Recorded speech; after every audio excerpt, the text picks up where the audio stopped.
La spécialisation se déroule en format initial, 100% en anglais, et permet la réalisation de 2 stages, un premier stage de 4 mois en 4e année et un stage de 6 mois en 5e année, dans des entreprises et secteurs variés.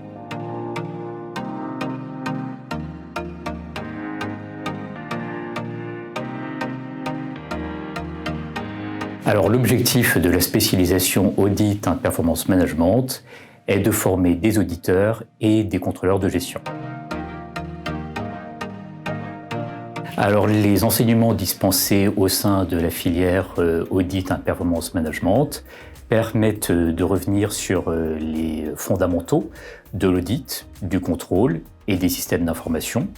Plusieurs cours sont dispensés en parallèle avec les étudiants de la filière Corporate Finance. En 4e année, nous allons revenir sur les fondamentaux avec des cours en audit, en contrôle, en analyse financière. En 5e année, nous allons nous rapprocher des métiers avec plusieurs enseignements qui sont dispensés par des professionnels.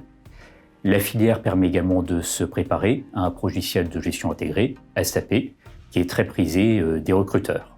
Enfin, le projet de consultant junior permet d'appliquer les acquis sur des problématiques précises d'entreprise.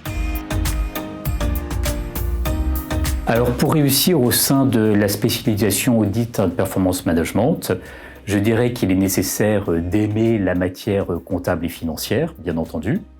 En parallèle, dans la mesure où notamment l'audit est un métier de contact et se fait souvent par des missions de 3 à 5 personnes, il est nécessaire d'aimer le travail en équipe et d'aimer le contact. Enfin, une certaine rigueur est nécessaire également. Alors, la spécialisation permet de préparer à plusieurs types de métiers. Le premier métier est celui d'auditeur externe, dont l'objectif est de certifier l'information comptable et financière afin de renforcer la confiance des investisseurs. Le deuxième métier très proche est celui d'auditeur interne, qui se réalise dans des entreprises d'assez grande taille généralement. La spécialisation prépare également pour des métiers de contrôleur de gestion et de consultant. La spécialisation permet des débouchés au sein de grands cabinets et réseaux internationaux. D'ailleurs, la localisation de l'école à la Défense permet une certaine proximité avec certains d'entre eux. D'autre part, au sein de grandes entreprises pour les fonctions d'auditeur interne et de contrôleur de gestion, mais également au sein d'entreprises de plus petite taille pour les métiers de contrôleur de gestion notamment, et enfin au sein de cabinets de consulting.